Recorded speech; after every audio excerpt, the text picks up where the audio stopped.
Dancing grannies in China are being taken down by technology.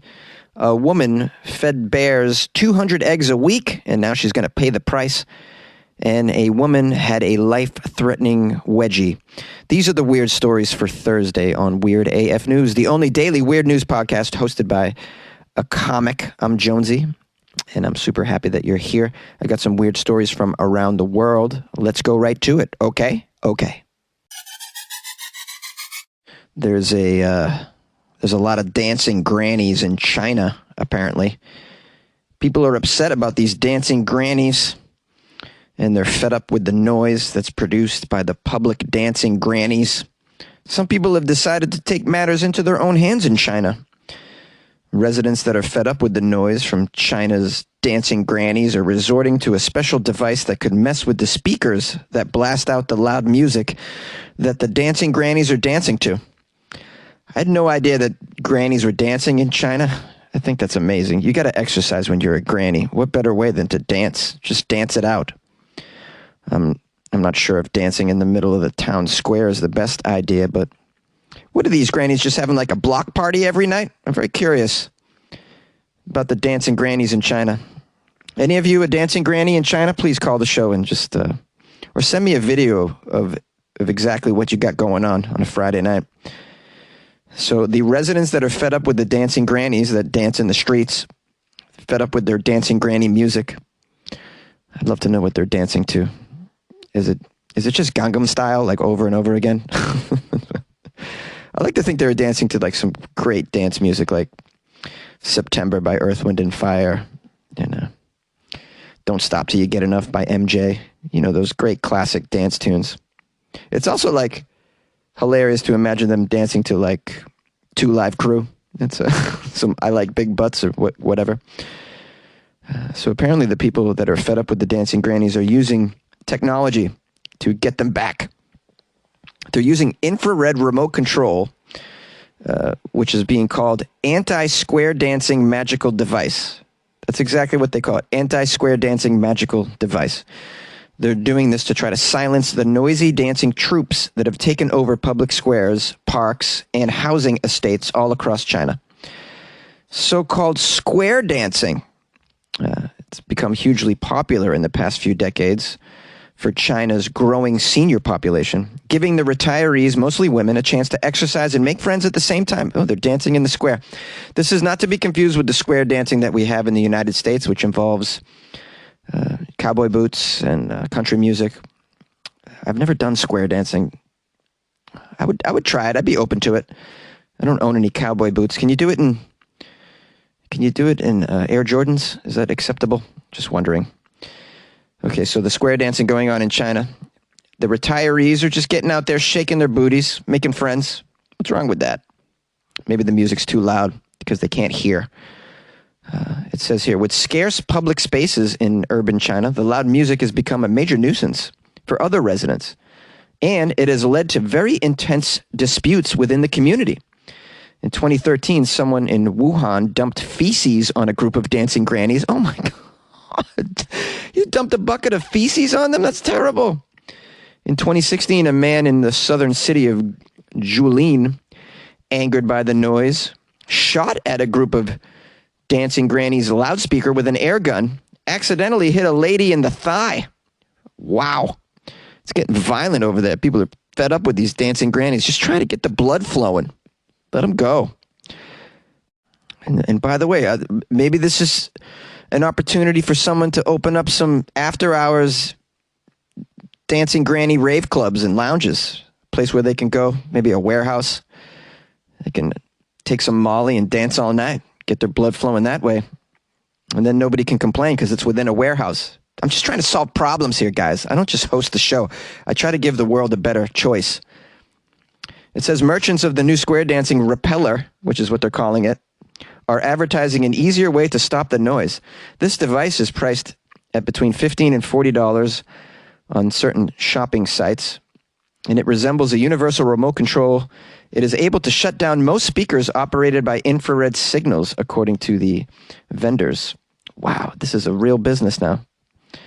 To stop the music, users are instructed to stand close to the loudspeaker that they want to target. point the device towards the speaker, hit a button. That's it. You could shut down these granny block parties just with this one little device for $20. Oh, boy, I feel bad for the grannies. We got an interview of a 19-year-old businessman in central China who told the media he actually successfully repelled most dancing troops in his neighborhood with the device, and the neighborhood's very happy about it. He said he was long bothered by the music broadcast by square dancing groups in the early morning and at night, but calling the police did not help. He purchased the device a few months ago and started going around shutting off the loudspeakers after 9 p.m. On one night, he recalled he stopped 36 square dancing troops in the same night. Wow, that's a lot, man. It's like the whole city is going out there. It's like a city full of old grannies shaking their ass, Gangnam style, in every square. Wow, I had no idea this was going on.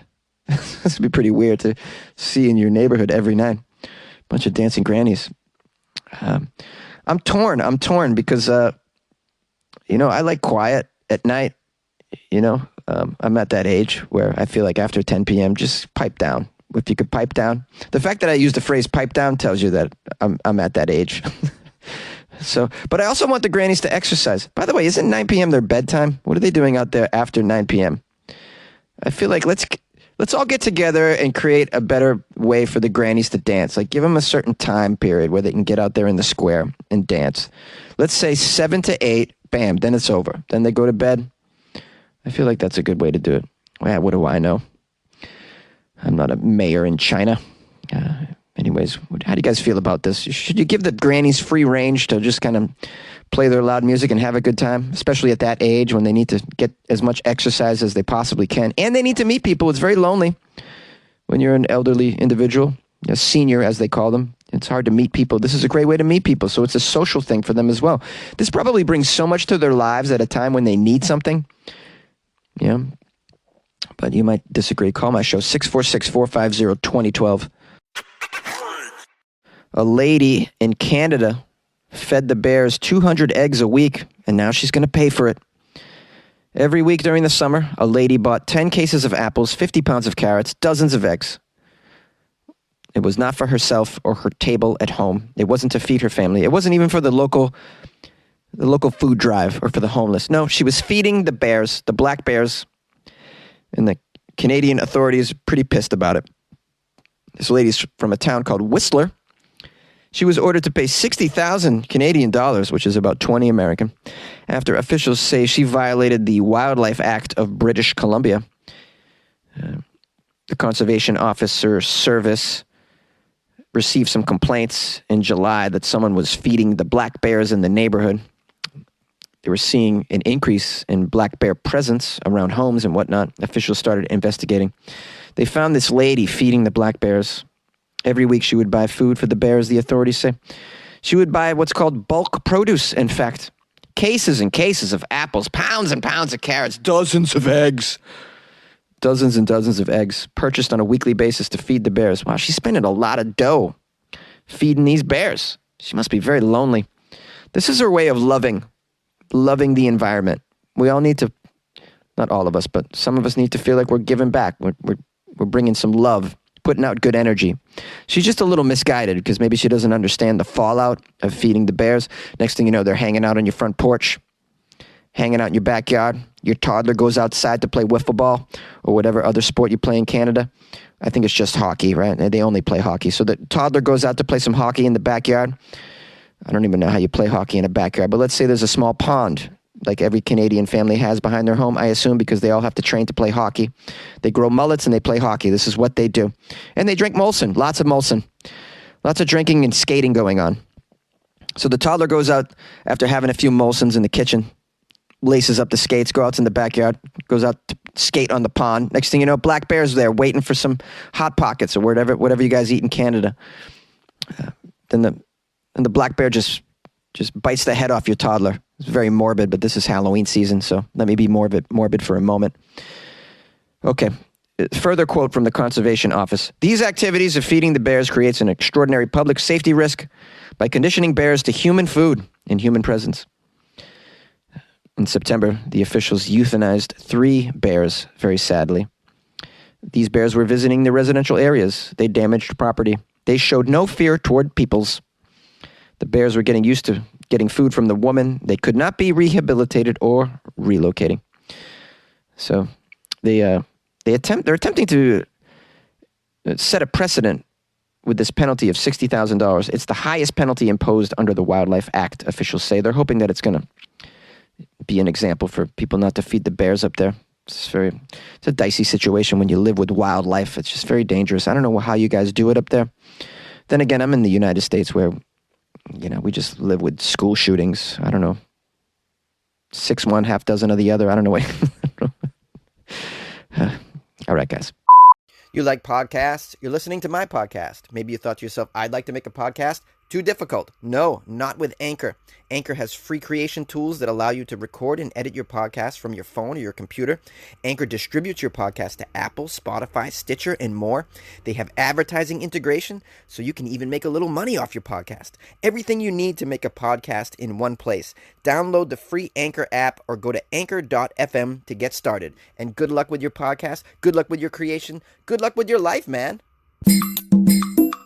Very tight shorts send a woman to the hospital with a life-threatening wedgie. Some people will go to great lengths for fashion. One woman's choice of jean shorts wound up sending her to the hospital, apparently. She shared her story on TikTok.